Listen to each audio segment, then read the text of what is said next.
soy un amante de la historia, soy un aficionado de la historia, una historia que me ha permitido leer mucho y viajar especialmente, ¿no? Allá donde ha habido algún descubrimiento sobre los templarios, pues desde San Juan de Acre en Israel hasta La Rochelle en la costa atlántica francesa, he tenido la oportunidad de viajar y lo que no comprendo es cómo mi familia a lo largo de estos 25 años me ha acompañado a esta locura, lo cual es de agradecer, ¿no? que me hayan ayudado. Vamos a hablar hoy sobre la medicina en la época de los templarios. Los templarios se ha escrito muchísimo sobre ello, pero sobre todo lo que hay escritos de esoterismo, de leyenda, en el fondo hay una historia que es la que a mí me gustaría resaltar hoy aquí. Para hablar de la medicina es necesario conocer el contexto histórico y lo que supusieron los templarios en la Edad Media, ¿no?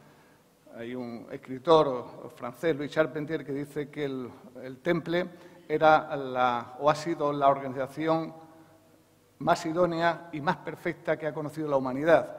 Fijaros lo que se hablaba sobre ello, ¿no? Por tanto, vamos a hacer una primera parte en la que vamos a ver un poco la historia del Temple y luego centrarnos en qué aporta desde el punto de vista de la medicina, ¿no? la época de los templarios, que engloba, como sabéis, pues la mayor parte de las cruzadas. Bien, vamos a empezar con una curiosa fecha, que es el 14 de julio de 1789.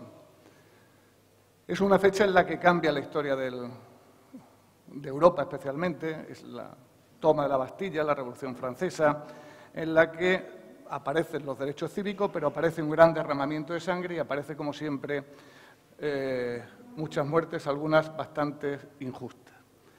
El 23 de enero de 1793, en el atrio de la Catedral de Notre Dame, tan famosa hoy por el incendio, se ajusticia a lo que llamaban el ciudadano Borbón, es decir, a Luis XVI. Se le corta la cabeza y se le enseña a todo el pueblo de Francia. Cuentan que un ciudadano salta al cadalso, coge la cabeza del ciudadano Borbón, moja las manos en sangre y, lanzando sangre a todo el pueblo que está expectante, les dice: pueblo de Francia, yo os bautizo en nombre de la libertad. Jacobo de Molay, estás vengado.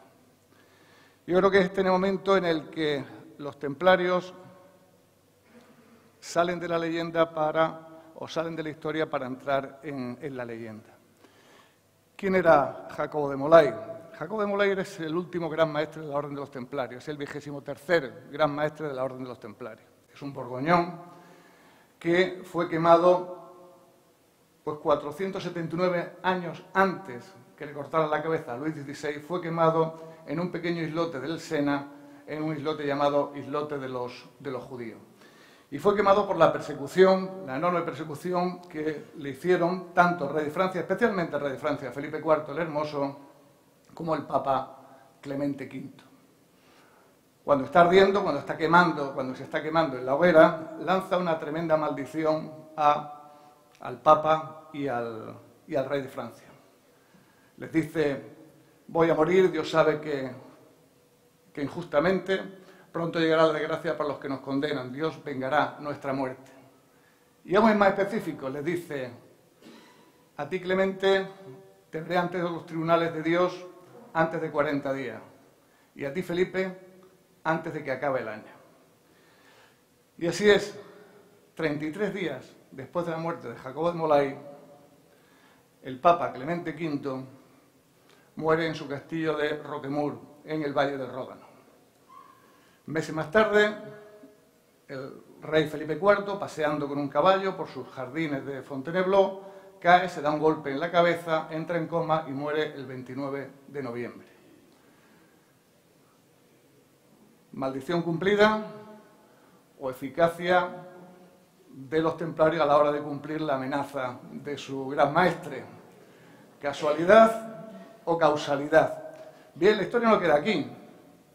Ese mismo año aparece en las calles de París decapitado Esquino de Florian. Este es uno de los traidores, luego hablaremos de él, que denuncia a los templarios y es por el que se inicia la causa por la que lleva consigo la disolución de la Orden de los Templarios. Y al año siguiente Muere Guillermo de Nogaret, primer ministro y jefe de la policía de Felipe IV y uno de los responsables de la detención de todos los templarios el 13 de octubre de 1307. Vuelvo a decir, ¿casualidad o causalidad? La leyenda incorpora más el hecho de la maldición, la historia aporta más la eficacia de los templarios a la hora de cumplir determinadas misiones. Pero fijaros, esta maldición templaria no solamente se termina con Felipe IV, sino que se alarga a los últimos 3 reyes Capeto. Hay un libro que yo os aconsejo que lo leáis, de Maurice Druon, que se llama Los Reyes Malditos, en los que describe la historia de los 3 hijos de Felipe IV. El primero es Luis X el Obstinado. Este es un hombre de parca inteligencia, torpe, que fallece a los 4 años de entrar en el reinado, es decir, en 1316, muere sin descendencia, incluso tiene un hijo, Juan I, con Clemencia de Hungría, pero fallece también, con lo cual fallece sin heredero. Le sucede su hermano Felipe V. Felipe V, el Largo. Hay grandes epidemias que asolan Francia, muere también sin descendencia en 1322. Y el último rey, Capeto, es Carlos IV, que guerrea también contra su hermana Isabel, reina de Inglaterra, y fallece a los 32 años sin dinastía y sin sucesión. Con lo cual, la dinastía de los Capeto desaparece con este rey. Dinastía de los Capeto que venía gobernando Francia desde el siglo X. ¿Continuamos con la maldición o sencillamente era pura casualidad lo que estaba ocurriendo? Pero una maldición que se prolonga incluso con los Valois. A los Capeto les suceden los Valois. Francia entra lo primero en 1349 en una gran epidemia de peste. Posteriormente aparece la derrota de Crecy y posteriormente la derrota de Poitiers contra los ingleses. Con lo cual, esta maldición, esta amenaza, este odio de los templarios se prolonga en el tiempo, no solamente hasta los Valois, sino incluso, como cuenta la leyenda, porque lo primero que he contado forma parte de la leyenda, hasta los Borbones, hasta que finaliza la dinastía de los Borbones. Pero, en fin, entre tanta leyenda, lo que sí es cierto es que hay una realidad, ¿no? Entre la leyenda hay una realidad viva que es la historia de los templarios. Hoy en día se escribe un libro o alguien le pone templario y se vende fácilmente, pero yo digo que hay que discernir entre lo que es la leyenda y lo que es la historia, ¿no? La leyenda es mucho más atractiva, pero la historia es mucho más real y yo creo que nos debemos de quedar con esto, ¿no? ¿Cuándo empieza la historia de los templarios? Pues empieza en una ciudad francesa, en Clermont-Ferrand, en 1095. En 1095, el Papa Urbano II, que es Odo de Chatillon, que es el prior de la Orden de Cluny, convoca la primera cruzada. Una primera cruzada al grito de Deus Vult, Dios lo quiere. Se inicia por 2 razones, una religiosa y otra política. Razón religiosa, el emperador de Bizancio, Alejo I, dice que están masacrando a los peregrinos que acuden a Tierra Santa y que por tanto necesitan reforzar el paso para que los cristianos puedan ir hasta Jerusalén. ¿La realidad política cuál es? Que la autoridad del Papa estaba cuestionado por el nacimiento incipiente de las nuevas monarquías, las monarquías modernas, y el Papa decide acabar con esa independencia nacionalista, es decir, yo convoco una cruzada y aquí todos conmigo. Y es lo que hace, convoca la primera cruzada en 1095. Una primera cruzada que se va a conocer con el nombre de Cruzada de los Príncipes, porque es de las pocas cruzadas que acuden una gran cantidad de miembros de la nobleza y de la realeza. A la Cruzada de los Príncipes le precede esta cruzada, la desgraciada cruzada, llamada así, aunque más bien una cruzada non nata, la Cruzada de los Pobres o la Cruzada de Pedro de Amiens o Pedro el Ermitaño. Es una cruzada de desarrapados, de desheredados de la fortuna, más de 20.000 europeos que caminan arrasando todo lo que pillan a su paso hasta llegar a Nicea, donde son aniquilados por los turcos selúcidas. Pero en 1095 se forma la primera cruzada, una primera cruzada que va a recorrer 5.000 kilómetros, que va a contar con 5.000 caballeros y 30.000 hombres a pie. Va a estar formado por 4 grandes grupos. El primero de ellos, que es, digamos, el líder de la expedición, es Godofredo de Bouillon, duque de Lorena. Engloba a todos los loreneses y a todos los flamencos. El segundo grupo, encabezado por Raimundo de Tolosa, Raimundo de Gil, duque de Tolosa, que lleva a todos los occitanos. El tercer grupo, encabezado por Hugo de Vermandois, que es hermano del rey Felipe, que lleva también al hijo de Guillermo I el Conquistador, a Roberto de Normandía. Y el cuarto grupo, el grupo de Vermandois, lleva a los normandos septentrionales, y Bohemundo de Tarento lleva a los normandos septentrionales. Son 4 columnas que se unen en la primavera de 1097 en Constantinopla. Después de unas pequeñas escaramuzas consiguen una enorme victoria en Dorilea frente a los turcos. Esto le abre las puertas a Anatolia y a todo el paso hacia Tierra Santa, y caen consecutivamente las ciudades de Edesa, de Antioquía y de Trípoli, casi en el mismo año, una en 1097 y las otras dos en 1098. De tal manera que llegan a las puertas de Jerusalén el 7 de junio de 1099. Llegan unos 12.000 hombres. De los 35.000 iniciales llegan 12.000 hombres. A pesar de eso, estamos hablando de junio, Tierra Santa, no sé si habéis estado alguna vez en Israel, pero con la armadura, el yelmo, las espadas y demás, debía hacer un fresco bastante agradable rodeando Jerusalén.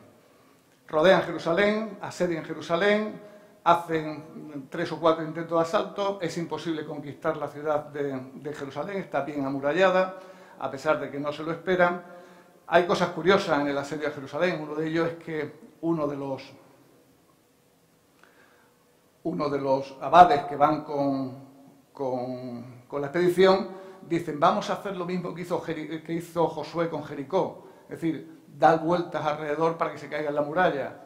Hicieron más surco en el suelo que eficacia en caerse en las murallas, ¿no? Bien, al final, como siempre, una casualidad hace que en la zona donde está la piscina probática, cerca de la Torre de David, caiga parte de la muralla y Godofredo de Bouillon entre en Jerusalén. Jerusalén se conquista, por tanto, el 15 de julio de 1099. Se entra y lo que se produce es una gran matanza. Hay que decirlo, la primera cruzada termina con una enorme matanza en la que mueren absolutamente casi todos los que pillan por delante. Mueren árabes, mueren judíos, mueren cristianos armenios, mueren bastantes personas inocentes en esa entrada de los cruzados. Bien, se intenta nombrar a un rey, y el rey, lógicamente, a que van a nombrar es Godofredo de Bouillon, que es la persona más relevante y más piadosa de todos los que llevan la expedición. Pero Godofredo de Bouillon rehúsa ponerse la corona de rey, dice que él no puede llevar la corona de rey donde Jesús había llevado una corona de espinas, y recibe el nombre de Advocatus Sancti Sepulcro, es decir, defensor del Santo Sepulcro. Es el nombre que lleva, es el único, porque todos los demás herederos sí llevan el nombre de rey. Bien, así queda el mapa de los estados latinos de Oriente. El primer condado que se crea es el de Edesa, que lo ocupa Balduino I, que es hermano de Godofredo de Bouillon, el Principado de Antioquía, que se queda Bohemundo de Tarento, el Condado de Trípoli, que es gobernado por Raimundo de Tolosa, y Jerusalén por Godofredo de Bouillon. Estos son los grandes territorios que se conquistan en 1099 y que se mantienen pues hasta 1187 aproximadamente.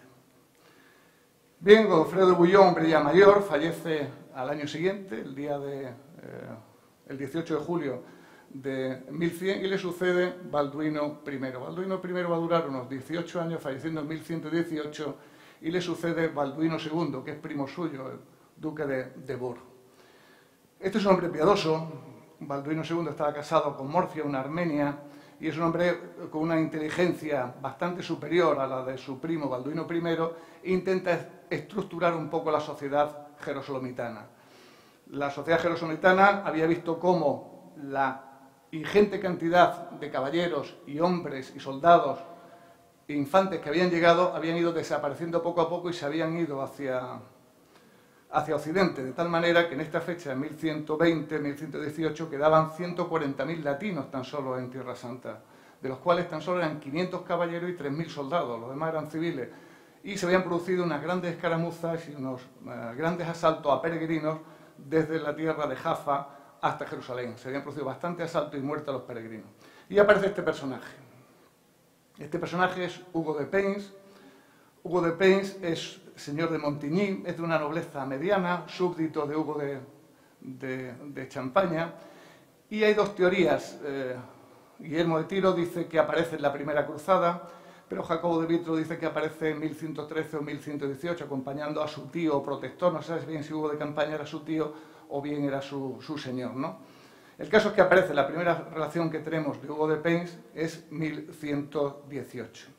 Hugo de Payns ve que se está produciendo esta matanza de peregrinos desde Jaffa a Jerusalén, y lo que hace es hablar con Balduino II, y lo que le plantea es crear una orden de caballería que permitiera y asegurara el paso de los peregrinos desde Jaffa hasta Jerusalén. Dice que es necesario, le propone aceptar las reglas de San Agustín y ser en principio laicos. Y así es. Hugo de Payns, en compañía de Godofredo de Saint-Omer y de otros 9 caballeros, entre ellos uno de los importantes, Andrés de Montbard, que es tío de San Bernardo de Claraval, le propone la creación de los pobres caballeros de Cristo. Balduino II lo ve con interés, le parece bien la idea y les concede, estos son los futuros templarios, y les concede unos sitios privilegiados para que se asienten. ¿Qué sitios privilegiados? La mezquita de Al-Aqsa, que está en la explanada del templo, y la mezquita de la Cúpula Dorada. Son los dos centros religiosos musulmanes más importantes. La mezquita de Al-Aqsa se convierte en el cuartel general de los templarios, mientras que la mezquita de la Cúpula Dorada se convierte en el templo de Dios, es decir, la principal iglesia de Jerusalén, mucho más incluso que la del Santo Sepulcro. Al darle todas estas situaciones y todo este lugar privilegiado, los pobres caballeros de Cristo pasan a llamarse los pobres caballeros de Cristo del Templo de Salomón. De ahí viene el nombre de templario. El nombre de la orden es inicialmente los pobres caballeros de Cristo. Por eso viene el nombre de templo y templario como consecuencia del sitio donde se ubica. Bien, la idea es tan buena que el patriarca de Jerusalén, Gormundo de Piquigny, les concede convertirse en una orden en principio seglar, y aceptan los votos de castidad, pobreza y obediencia.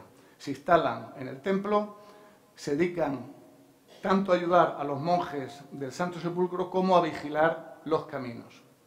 Y allí permanecen 9 caballeros durante 9 años.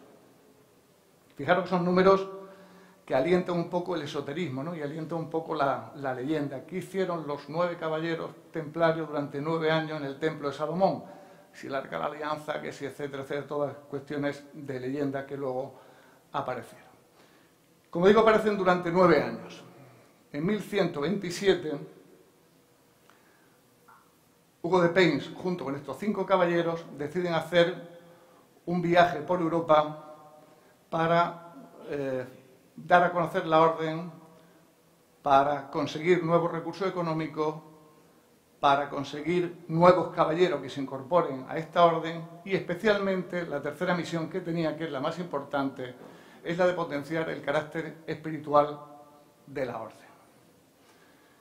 Digamos, los templarios hicieron lo que se llama bien un road show, ¿no? Vamos a hacer una vuelta por Europa y a ver qué conseguimos. Para ello contactan con un personaje singular de la Edad Media. Es un personaje verdaderamente atractivo. El que conoce la historia de la Edad Media, este es Bernardo de la Fontaine, conocido como San Bernardo de Claraval. Es uno de los reformadores de la orden del Císter, junto con Esteban de Harding. Era un hombre de pequeña estatura, enjuto, con una voz tremenda. Tenía una voz tan llamativa, tan fuerte, que le conocían por doctor melifluo o doctor boca de miel, por la voz que tenía. Nunca llegó a ser papa, pero no se movía absolutamente nada en la Edad Media sin consultar con Bernardo de Claraval. Era un hombre que anduvo en todos los conflictos entre reyes europeos y entre las coronas y el papado. Era un hombre de una gran capacidad de influencia en todos los órdenes del eclesiástico y político en la Edad Media, ¿no? Dante dice que es el único personaje que merece estar en el séptimo cielo, no llega a decirlo. Fue canonizado 20 años después de su muerte, en 1153, es decir, que es un hombre de una gran influencia. Pues bien, Hugo de Payns va a ver a a Bernardo de Claraval y le plantea la posibilidad de esta orden, que él quiere ver al Papa para conseguir que darle un carácter más espiritual y más profundo. Tal es la influencia que efectivamente se ven con el Papa Honorio II. Y Honorio II le gusta la idea que le está planteando Hugo de Payns y convoca un concilio, el Concilio de Troyes de 1129, que digamos que es el concilio verdaderamente fundador de la Orden del Temple. Manda un delegado papal, a Mateo Albano, y Hugo de Payns expone ante todos los prelados que están allí lo que pretende. Y pretende una idea verdaderamente innovadora y revolucionaria. Él quiere tener monjes, pero monjes que no se recluyan en los monasterios, sino que cojan la espada. Que cojan la espada y defiendan la cristiandad no solamente con la palabra, sino con el acero. No solamente con el rezo, sino con la batalla. Por tanto, lo que pretende es una idea auténticamente revolucionaria. Pretende conciliar la idea de monje y soldado. Según dicen los historiadores, lo que pretendía es convertir más a los caballeros en monjes que a los monjes en caballeros. Le era mucho más fácil que alguien blandiera primero la espada y que luego rezara un poco que alguien que rece cogiera la espada, ¿no? Y San Bernardo de Claraval decía que los templarios debían de tener una coraza en el alma para luchar contra el influjo del maligno y un casco para evitar los golpes y un yelmo para evitar los golpes de la espada del enemigo también, ¿no? Es la forma de conciliar lo que era el soldado con el monje. Bien, se aprueban las reglas del Temple en el concilio de Troyes, 72 reglas, fijaros, un número también cabalístico, 72, 72, 9, ¿no? Que da lugar luego al esoterismo de los templarios. Y en la que define un montón de cosas. Define, por ejemplo, cuáles son las obligaciones de los templarios. Pues luchar contra el materialismo, la impiedad y la tiranía, defender la santidad, afirmar la espiritualidad de la existencia del hombre, ser los defensores de Tierra Santa. Te dice cómo tienen que comportarse, no debe ser brutal, no debe emborracharse, en fin, te va relatando un montón de hechos importantes, qué es lo que está prohibido. El ajedrez, los dados, deben llevar el pelo corto, barba, no deben llevar zapato de punta ni cordones, deben ir siempre aseados. Y en el capítulo 9 hace una reflexión. Hay que tener en cuenta que las reglas o los capítulos del Temple son inspirados por San Bernardo de Claraval. Si no están escritos todos, sí es verdad que tiene una gran inspiración de San Bernardo. En el capítulo 9 te hace una reflexión sobre cómo tienen que ser los templarios, ¿no? Y nos dice San Bernardo, el templario tiene que dejar al lado todo lo superfluo, tiene que centrarse en lo esencial, que es la espiritualidad, en defender a Dios, en defender Tierra Santa. Por encima de todo está la orden, por encima del individuo. El que entra aquí deja su carácter aparte y se integra en una obra que es común y que es de todos. Aquí no hay nada de nadie, todo es de todo. Y fijaros lo que dice textualmente la orden, el capítulo número 9. Vosotros los que renunciéis a vuestra voluntad, yo no he venido a hacer mi voluntad, sino la voluntad del Padre que me envió. Bárbara Freil, que es una autora, es una joven periodista italiana, una de las grandes vaticanistas, dice, ¿cómo es posible que los caballeros, teniendo en cuenta que todos los que entraban como templarios eran nobles, eran gente con un orgullo enorme, cómo podían dejar su orgullo para, en la batalla, decir que habían luchado por la orden, ¿no? Decía que cedían ese orgullo individual por el hecho del orgullo de pertenecer a los templarios, que era el gran orgullo de la cristiandad.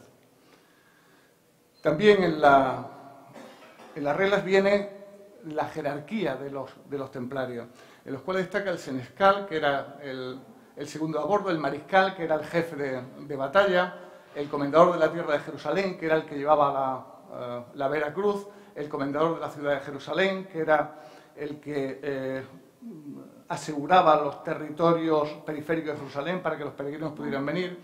Y había unos personajes curiosos como eran los turcopoleros y los turcópolos.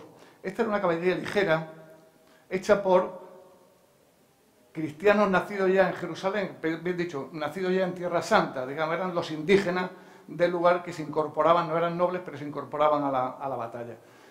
Y luego estaban los caballeros seglares, y los caballeros y los compañeros del Santo Deber, que eran, digamos, templarios a tiempo, le llamaban milite ad terminum.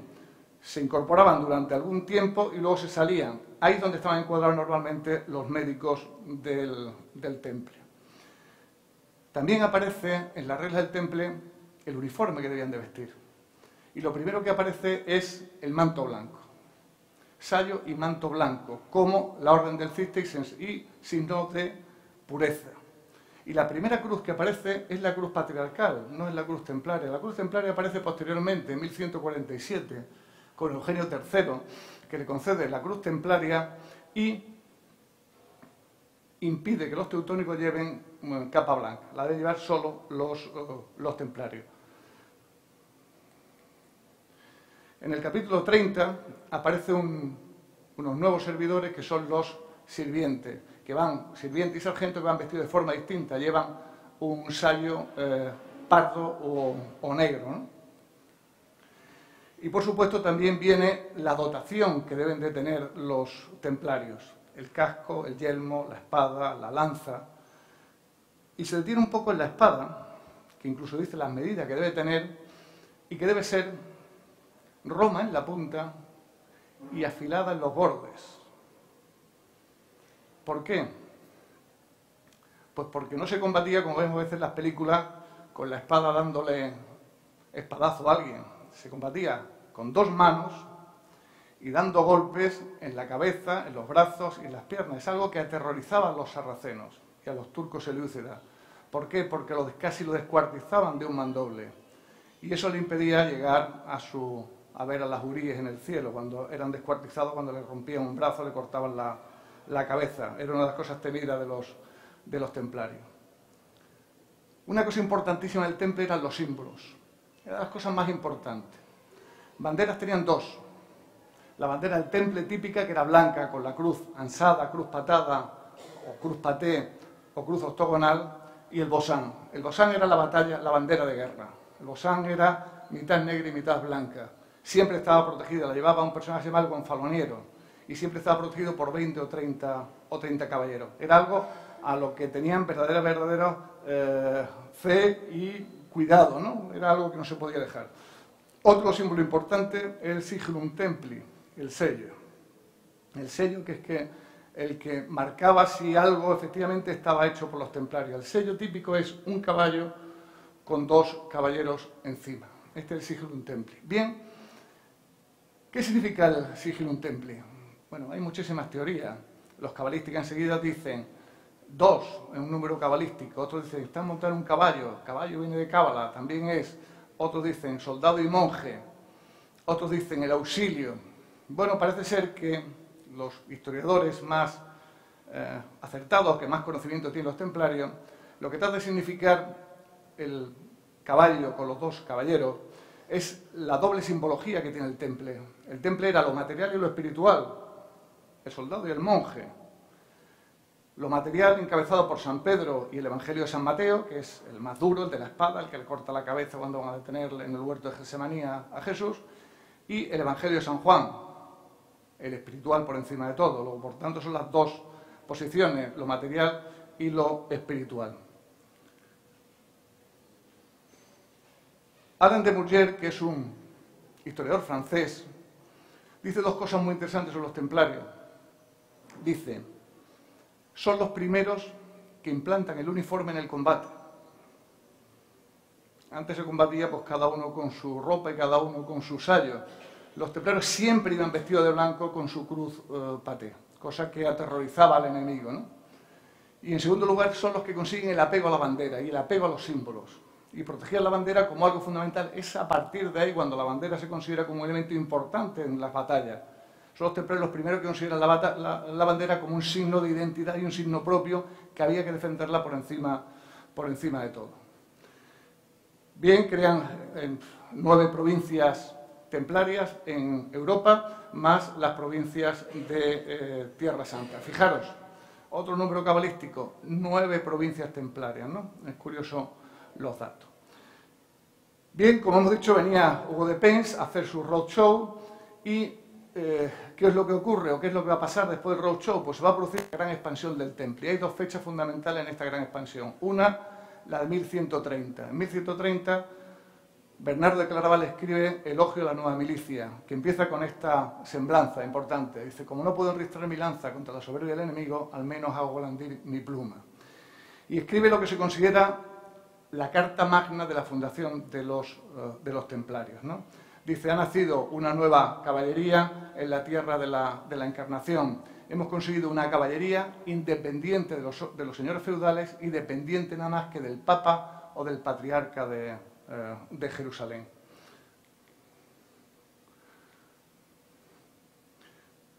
Dice Bernardo de Claraval que hay que hacer un doble combate contra el espíritu y contra el enemigo. Justifica la guerra santa. Hoy en día estamos hablando de la yihad, ¿no? Pues San Bernardo de Claraval justifica la guerra santa y habla de las guerras justas y de las guerras injustas. La guerra injusta es aquella que se hace por el propio interés, por el beneficio económico, por conseguir tierras, o la que se hace contra propios cristianos. Sin embargo, la guerra contra el enemigo, contra el que conculca los principios divinos, es una guerra justa y, por tanto, llama incluso soldado de Cristo a Hugo de Payns, ¿no? Estamos hablando de la Edad Media, estamos hablando de 1310, siglo XIV, por tanto 1130, luego por tanto siglo XII. Por tanto, hay que tener en cuenta desde esa perspectiva lo que suponía la milicia, ¿no? Y la otra fecha importante es la de 1139. En 1139 el Papa Inocencio II promulga esta bula, la bula Omne Datum Optimum. ¿Qué dice esta bula? Dice varias cosas. Una, que considera el origen del temple Tierra Santa. Otra, que el gran maestre debe ser elegido democráticamente por los notables del temple. Crea la figura de los capellanes. Y la cuarta cosa importante, que es la que le da mayor fuerza y fortaleza a los templarios, es que la obediencia deja de ser del patriarca de Jerusalén y la obediencia única y exclusiva es al Papa. Esto es lo que realmente ya le da la fuerza definitiva a los templarios. ¿Por qué? Porque era una especie de prelatura. Los templarios están por encima de la territorialidad de los obispos, dependen única y exclusivamente del Papa. Todo lo que haga el Papa, todo lo que decida el Papa, lo van a hacer los templarios. Por tanto, adquieren una fuerza verdaderamente importante.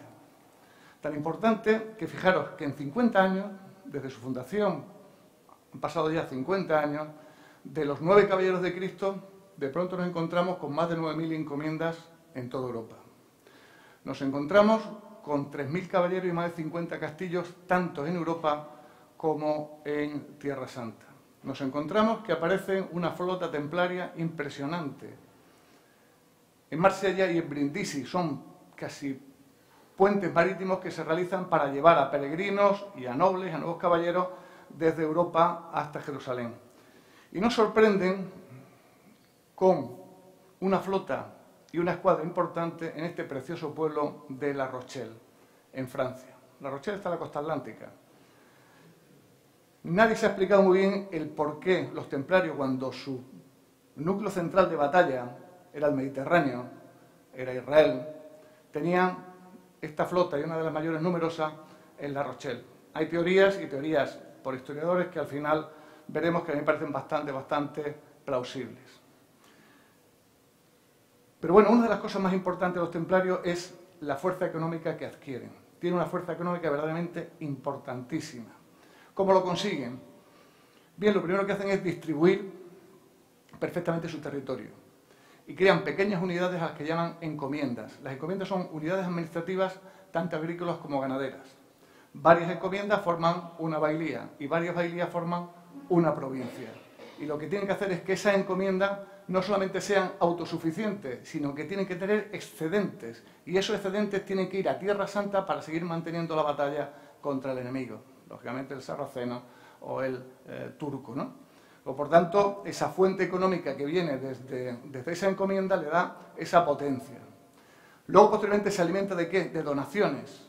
Se alimenta de las donaciones que le van realizando los nobles para incorporarse al temple y le dan grandes propiedades.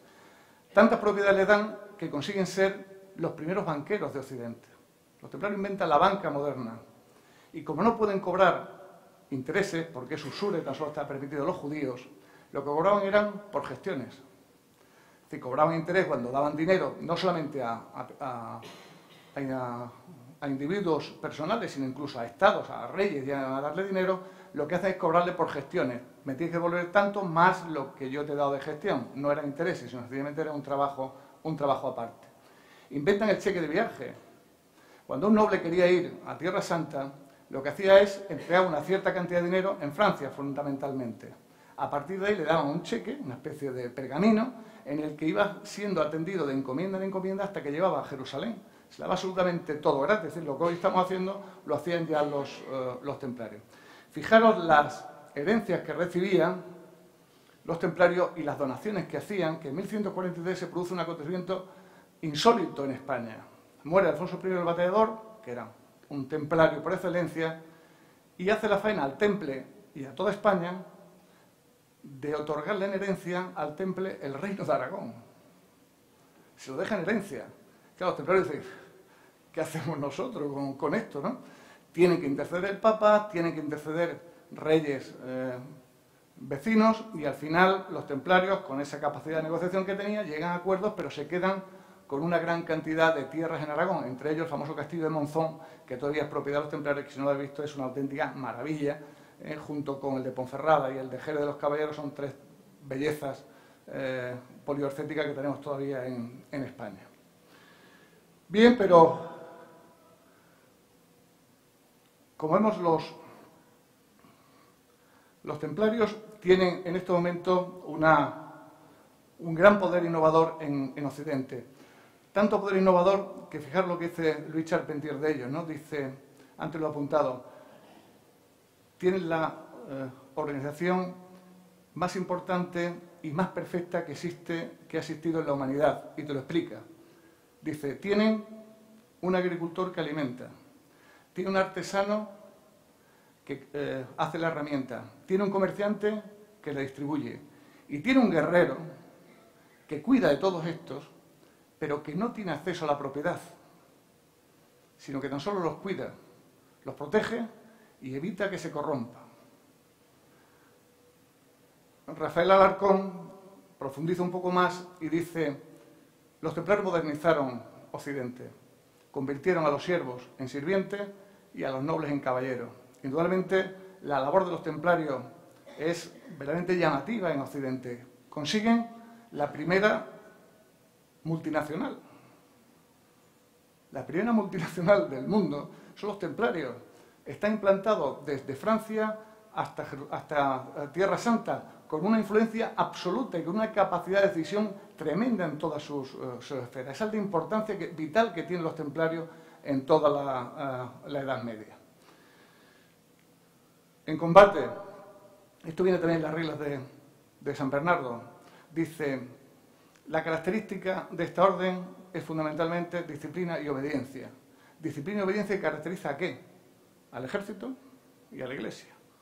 Son las únicas dos instituciones, dos grandes instituciones que han permanecido por encima de todos los siglos, incluso con todos los avatares políticos y religiosos que han ocurrido, pero se han mantenido indemnes precisamente por esta obediencia y por esta disciplina que mantienen.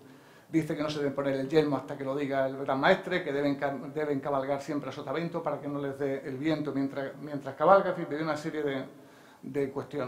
serie de normas. Pero lo importante era lo sorprendente que fue su forma de actuar. Rompía todos los moldes que se podían imaginar los sarracenos en Tierra Santa.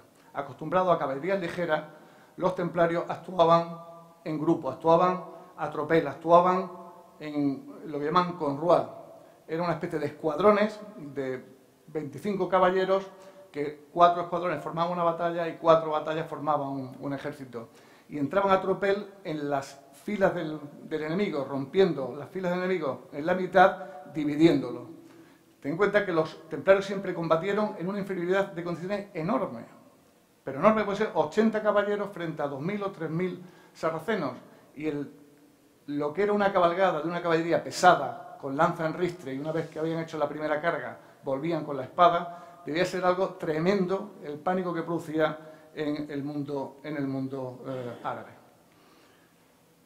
Y como símbolo de su humildad, como símbolo de su sumisión a al individuo por debajo de lo que es la orden, siempre rezaban el Salmo 113 de la Biblia antes de entrar en combate. No por nosotros, Señor, no por nosotros, todo sea por tu gloria. Este era el símbolo de humildad con lo que los templarios entraban en combate.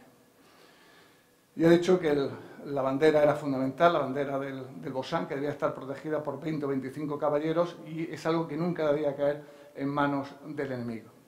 Ejemplo, hay muchas batallas, pero el ejemplo, quizás la batalla más importante es la de Montguisar. La de Montguisar, con el maestre Oz de San Armán al frente, con 80 templarios y unos 4.000 hombres, consiguen poner en retirada al mismo Saladino con más de 27.000 hombres. Incluso están a punto de tenerlo como prisionero. Bien, esta introducción enorme yo creo que es necesario para conocer un poco lo que supone también la medicina en la época de los templarios y la medicina especialmente de los templarios, ¿no? En la Edad Media, sabemos que existe la alta y la baja Edad Media. La Edad Media empieza con la caída del Imperio Romano, fundamentalmente con la entrada de Odoacro en Roma en el 456, y se prolonga hasta 1453 con la caída de Constantinopla, ¿no? Esas son las dos fechas importantes. Bien, aquí hay dos etapas fundamentales de la medicina en el medievo. La primera medicina, que es la medicina cuasi técnica, que es como le llaman en Entralgo, que va del siglo V al siglo XI. Esta es una medicina encuadrada entre lo teocrático y lo mágico. Es una medicina que ha dejado de ser científica, como era en la época aristotélica, como era en la época de los griegos, y se refugia fundamentalmente en los conventos. Aparece el sacerdote médico y aparecen los grandes monasterios donde se recogían no solamente a los pobres, no solamente a los enfermos, sino se recogía fundamentalmente a pobres, peregrinos y enfermos. Aparece el convento de Montecassino, aparece el convento de Poissons, de Lyon, de Soissons, es decir, aparece un montón de conventos que son los que verdaderamente recogen. ¿Y qué medicina se practica? Pues se practica una medicina sobrenatural, ¿no?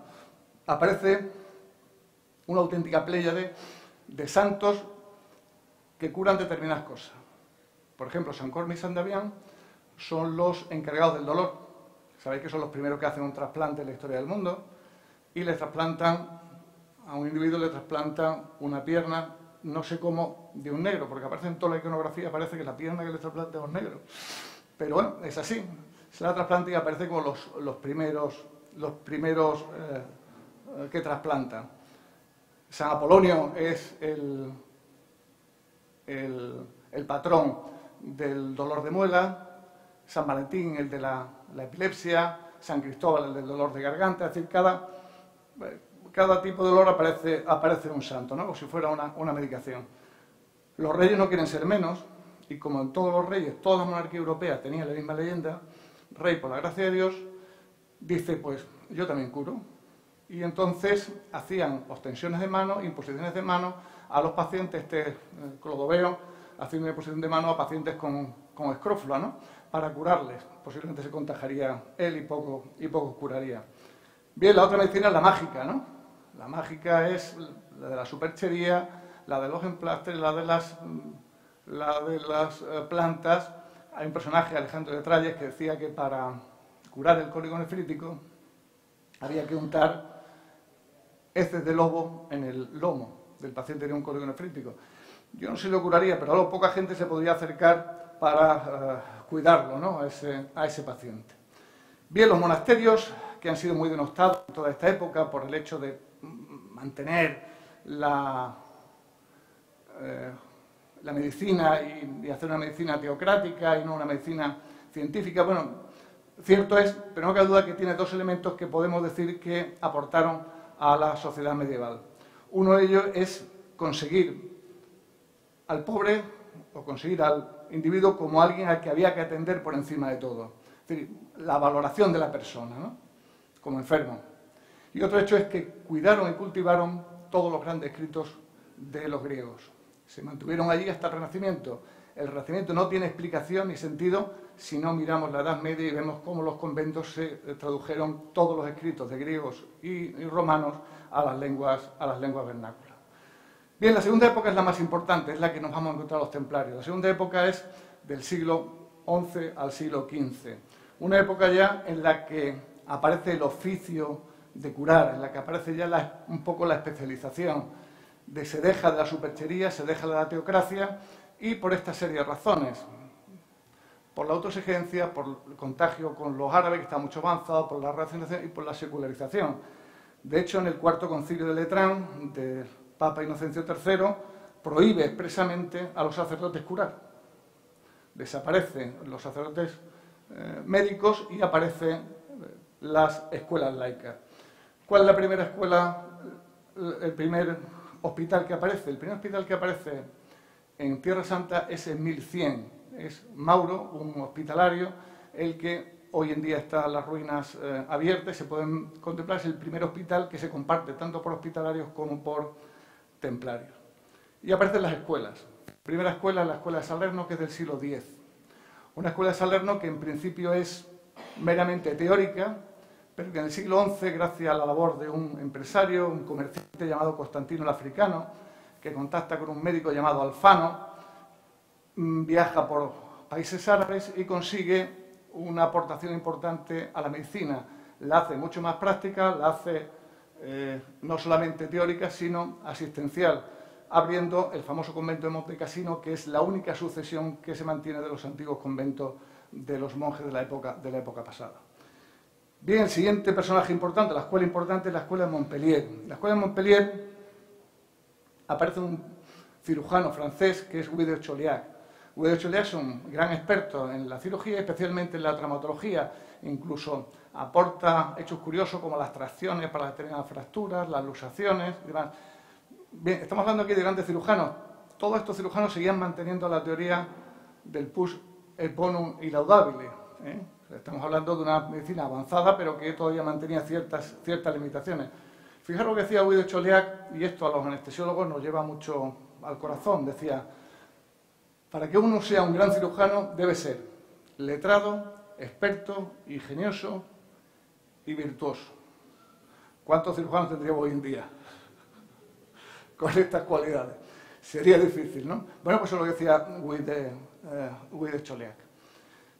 De esta escuela son también Henri de Mondeville, que fue médico cirujano de Felipe IV, y Arnaldo de Vilanova, que era español y experto en dietética. Tiene varios opúsculos publicados sobre la dieta. Llegamos a la escuela principal, la escuela de Bolonia. La escuela de Bolonia es la escuela más innovadora. Veréis la innovación tan importante que hace este personaje, Teodorico de Borgognoni o Teodorico de Luca. Este es hijo de Hugo de Luca. Es cirujano de las cruzadas y cirujano de los templarios. Este rompe la máxima galénica del pus et bonum et laudabile. Dice que eso es una barbaridad. Él no está dispuesto a poner emplastros para que generar habiendo pus, y que la pus es la que va a curar. Cuando él llega a la conclusión que lo que hace la pus es sencillamente pudrir más y provocar grandes amputaciones. ¿Qué idea? Lavar las heridas con vino. Y empieza a lavar las heridas con vino. Y empieza a tener una gran supervivencia, empieza a disminuir muchísimo la amputación de los miembros porque deja de haber pus y deja de haber grandes infecciones. Idea un sistema ingenioso para suturar las lesiones con intestino de los animales, precedente del famoso catgut que durante muchos años lo hemos tenido en los quirófanos. Bueno, pues es un sistema bastante ingenioso. Pero iba más. Él le dolía cómo los pacientes sufrían las amputaciones, los traumas, la sutura, la curación, y consideraba que había que aliviar el dolor. ¿Cómo lo consigue? Pues rescatando un viejo sistema del siglo IX de Code de Montesino, que es la esponja somnífera. La esponja somnífera es una esponja que la metía en una solución de mandrágora, opio, belenio y acónito. La desecaban y cuando querían anestesiar, sedar a alguien, le añadían agua caliente y los vapores que emanaban provocaban cierto embotamiento de conciencia y se le podía hacer la amputación o la cura y demás. Es decir, que aplicaba, fijaros, unos principios de asepsia, que no van a aparecer hasta el siglo XIX con Lister, con el vino. Anestesia, que no van a aparecer hasta 1846 con Horacio Wells y con Green Morton.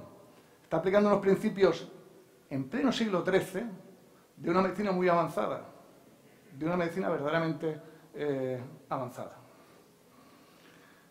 Bien, en 1281 se hace la primera necropsia a un paciente en Bolonia, y fijaros el entusiasmo de Hugo de Teodorico de Borgognoni, pues porque había conseguido grandes logros y llega a esta conclusión. Dice: cada día vemos nuevos instrumentos y nuevos métodos para extraer flecha inventada por cirujanos inteligentes e ingeniosos. Está verdaderamente entusiasmado con lo que hacía. Pero cuidado, no olvidemos, aquí estamos todavía bajo el concepto de enfermedad de los 4 humores y el desequilibrio de los 4 humores. La flema, la sangre, bilis amarilla y bilis negra. Estamos todavía con las teorías hipocráticas y galénicas. Los medios que tenemos o que tenían en la época eran muy reducidos. La dieta, la cirugía, los enemas y las sangrías. De hecho, había verdaderos expertos. Eran los dentistas los que se encargaban de hacer las sangrías. El que venía anémico le hacía una sangría pues, para rematarlo, porque no convenía que estuviera todavía bien. Y entonces había sangradores arteriales y sangradores venosos. Y se anunciaban en la puerta de su casa con un cartel poniendo una cincha roja o una cincha azul de los barberos que hacían sangría arterial o venosa. ¿De qué os suena eso? El logo hoy de la barbería es reminiscencia de las sangrías venosas y arteriales que se hacían en la Edad Media. Y era el símbolo que se ponía en las puertas para saber quién eran los que remataban. En esta época había 4 enfermedades verdaderamente difíciles de solucionar. Uno era el baile de San Vito, que no es otra cosa que la toxina del estreptococo que actuaba sobre los núcleos grises cerebrales, hoy lo sabemos. El fuego de San Antonio, que no era otra cosa que el ergotismo, es decir, el cornezuelo al hongo del cornezuelo del centeno, que actuaba y provocaba quemazón y sensación de ardor en los miembros inferiores. El tifo exantemático, provocado por los piojos y por los roedores que lo llevaban, y la peste negra, la peste bubónica, que estuvo asolando Europa hasta el siglo XVIII, que es algo que tardó la Yersinia pestis bastante tiempo en quitarse. Bien, un mundo aparte es el árabe. Fijaros lo que se dice en el Corán. El Corán dice: quien deja su casa para dedicarse a la ciencia sigue los caminos de Alá. La medicina árabe era mucho más avanzada que la occidental. La Casa de la Sabiduría de Bagdad es del siglo VIII, donde había ya una madrasa que lo que se hacía era, se dedicaba ya a formar a médicos, ¿no? Y aquí hay 2 grandes personajes. Uno es Races, que se dedica a hacer acopio y estudios sobre el sarampión y sobre la viruela.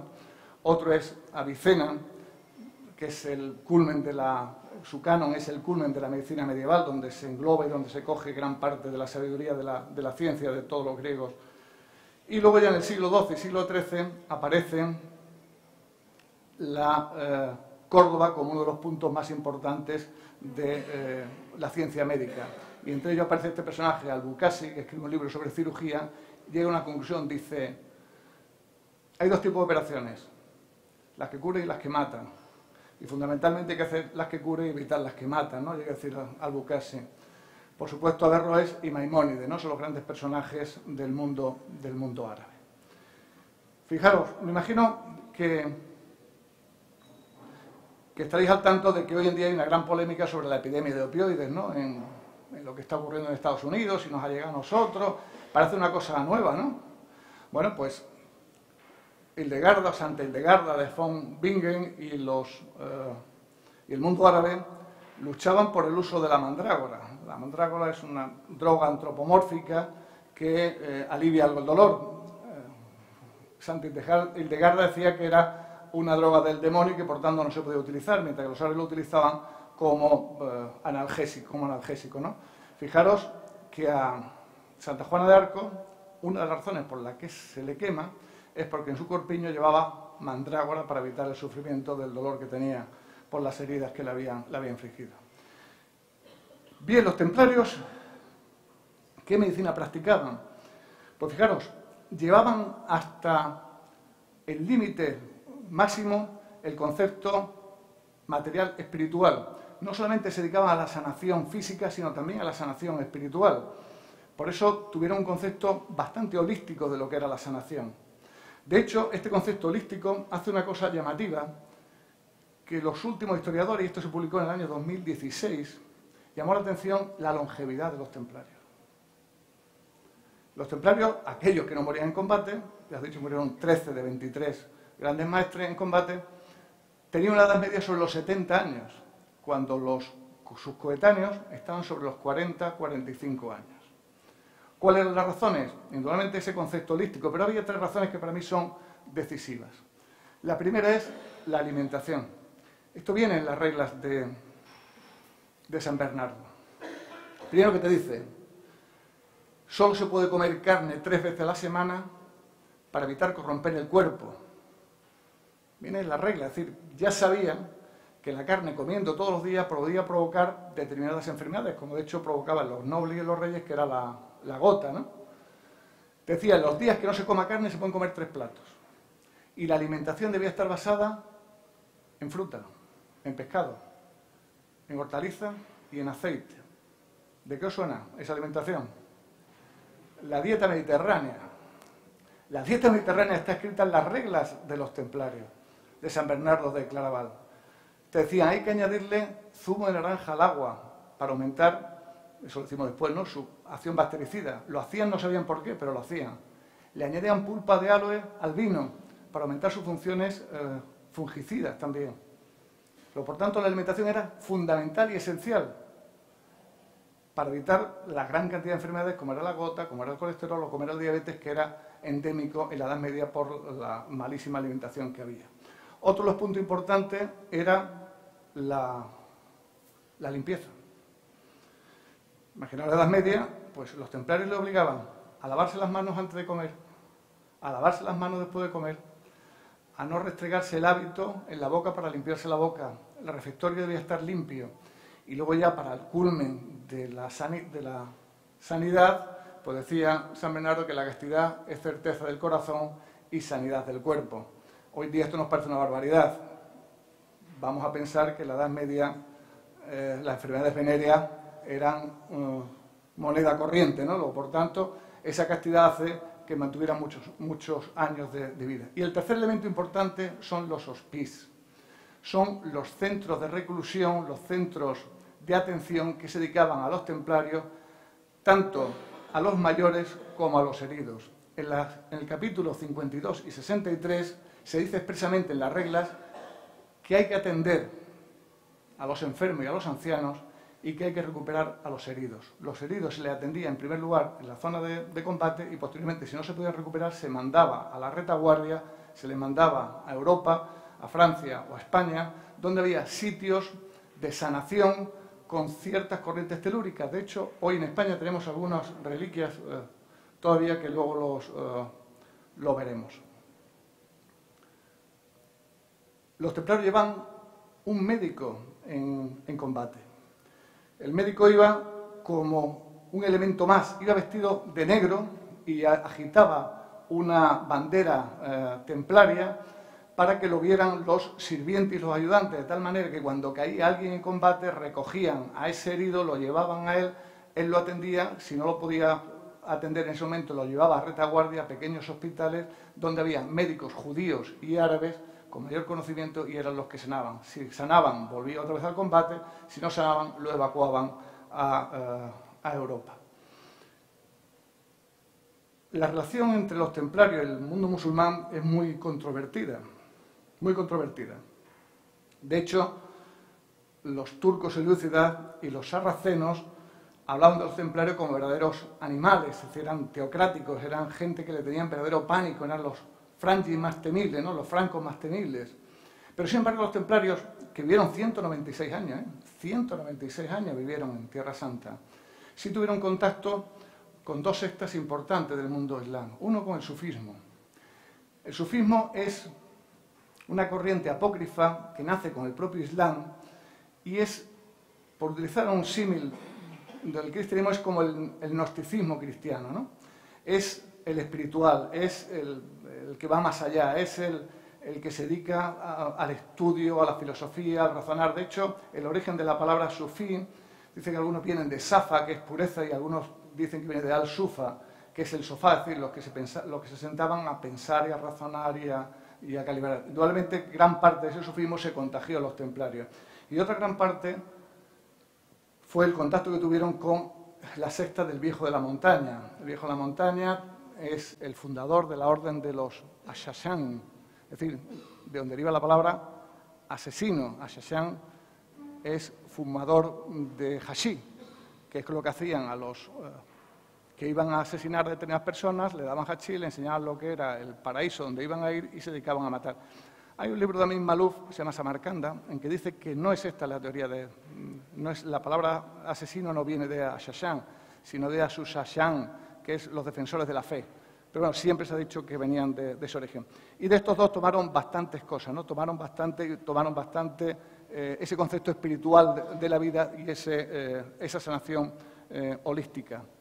De hecho, en España hay determinados centros de esas corrientes telúricas donde llevaban a los heridos y a los ancianos a reposar. Uno de ellos está en el barranco del Río Lobo, la iglesia de San Bartolomé. Es una cosa preciosa. Y otro es la iglesia de la Virgen de Unate, en Pamplona, que es otra maravilla colgada también en corrientes telúricas. Bien, pero todo tiene su fin, ¿no? Y los templarios, aparte de su fin, con dos hechos importantes. Uno es la muerte de Balduino IV el leproso y la llegada al maestrazgo de la orden de los templarios de este personaje que se llama Gerard de Ridefort.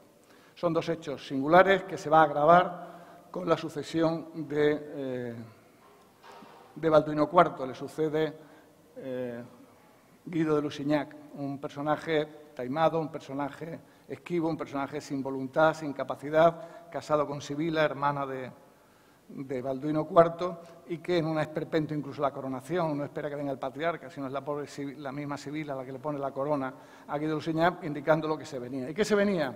Pues lo primero que hace es cometer el gravísimo error, mientras que los hospitalarios y Raimundo de Tolosa querían una paz con Saladino, Guido de Lusignac y el gran maestre de los templarios, Gerard de Ridefort, dicen que no, que hay que acabar con él, y en pleno mes de julio se deciden perseguir a Saladino, que se encuentra cerca del mar de Tiberíades. Llega hasta un territorio que se llama los Cuernos de Jatín, que es donde Jesús dio las bienaventuranzas, y ahí se produce la gran masacre de los cristianos y de los templarios en Jerusalén. Este es el principio en Israel, este es el principio del fin. Es una grandísima derrota de las tropas cristianas al borde del mar de Tiberíades, que llega incluso a la detención de Guido de Lusignac, a la detención hecho prisionero de Gerard de Ridefort, a la muerte de Reinaldo de Chatillon, que era jefe de los hospitalarios, y a la decapitación de más de 250 templarios. Hay una imagen, que me imagino la he visto alguna vez por películas, en la que se nos quiere plantear a Saladino como un adalid de la tolerancia, de la permisividad, y como... Bueno, Saladino, cuando detiene a los templarios y sabe que los templarios es lo que le están acosando y lo que les tienen verdadero miedo, los sarracenos, lo que hace es coger a los soldados más novatos que tiene para decapitarlos a los templarios delante de todo el mundo, delante de todas sus tropas. ¿Para qué? Para que no le corten la cabeza de un solo hachazo, sino que necesiten 4 o 5 hachazos para que los demás vean que son mortales. Ese espectáculo es el que hace Saladino en la victoria de los Cuernos de Jatín, y mata a 250 templarios que habían caído prisioneros en esa batalla.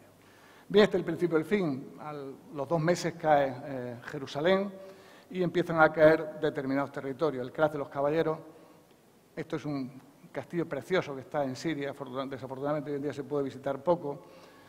Cae el Craz de los Caballeros en 1271 y finalmente en 1291 cae San Juan de Acre, la última fortaleza templaria donde muere el último gran maestre del Temple de Tierra Santa, que es Guillermo de Beaujeu.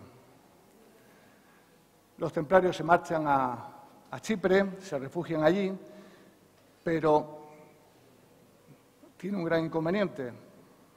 Tiene un gran poder económico, tiene una dependencia absoluta del Papa, pero no tiene razón de ser. Han perdido su gran valor, han perdido su gran elemento, su gran baza, que era Tierra Santa. Nacieron para eso, para defender Tierra Santa. Entonces se encuentra una gran fuerza, con un gran poder económico, un gran poder militar en Europa, pero sin misión que hacer, sin misión que hacer. Ya empiezan las grandes envidias, ya empiezan las grandes rencillas, ya el Papa Nicolás IV es el primero que apunta que deben fundirse con los hospitalarios, cosa que se niegan los templarios, y va a suceder un hecho importante, casi consecutivamente en el tiempo.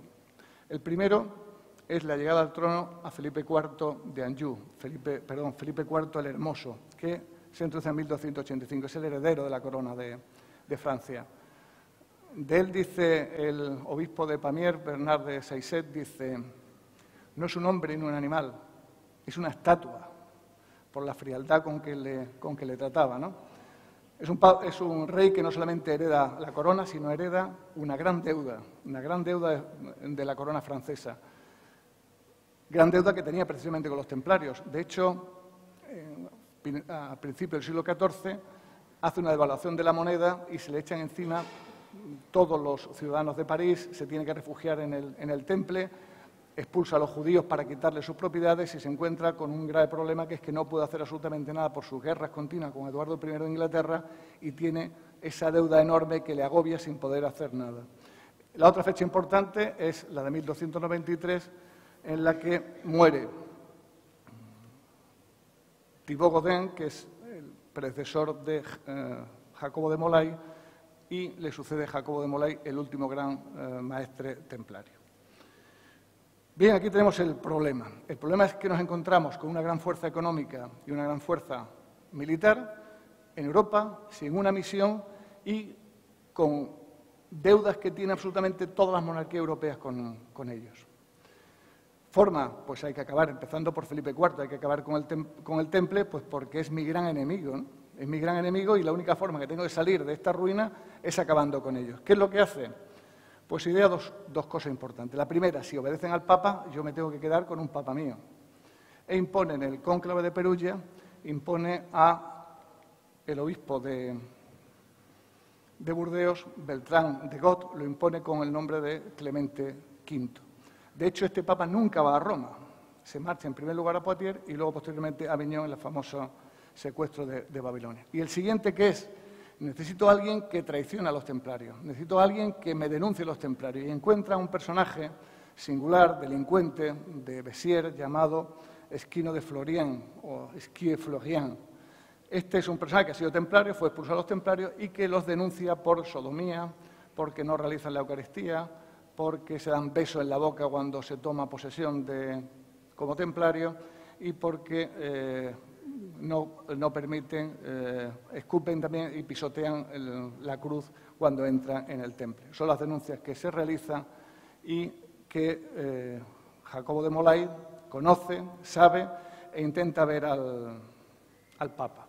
De hecho, vuelve a tener nuevas presiones y un personaje tan singular como Raimundo Lull va a verlo a Chipre a pedirle que se una con los hospitalarios porque es la única solución que tienen los templarios, si no van a desaparecer. Jacobo de Molay no se lo cree, pide ver al Papa, el Papa dice que lo va a recibir en París, se marcha a París Jacobo de Molay, incluso el 12 de octubre va al entierro de la cuñada del rey, a Catarina de Valois, y el 13, viernes de octubre de 1307, se va a producir la gran redada contra los templarios.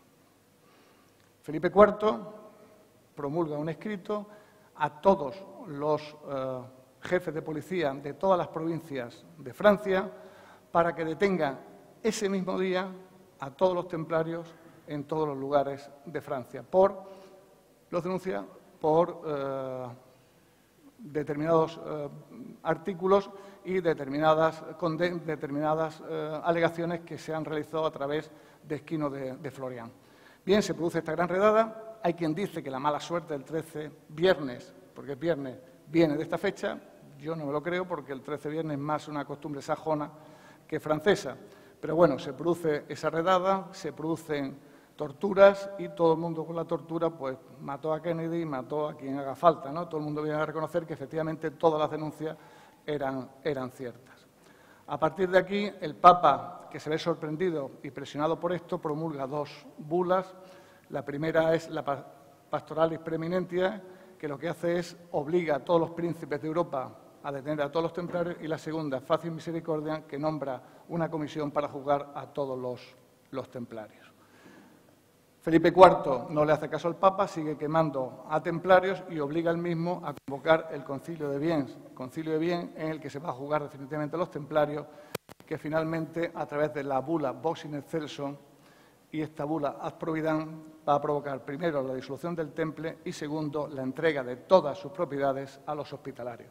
Fijaros una cosa importante en este proceso, y es que los templarios nunca son condenados, ni colectiva ni individualmente. Nunca son condenados. Lo que hacen es disolver la orden del Temple, pero no los condenan.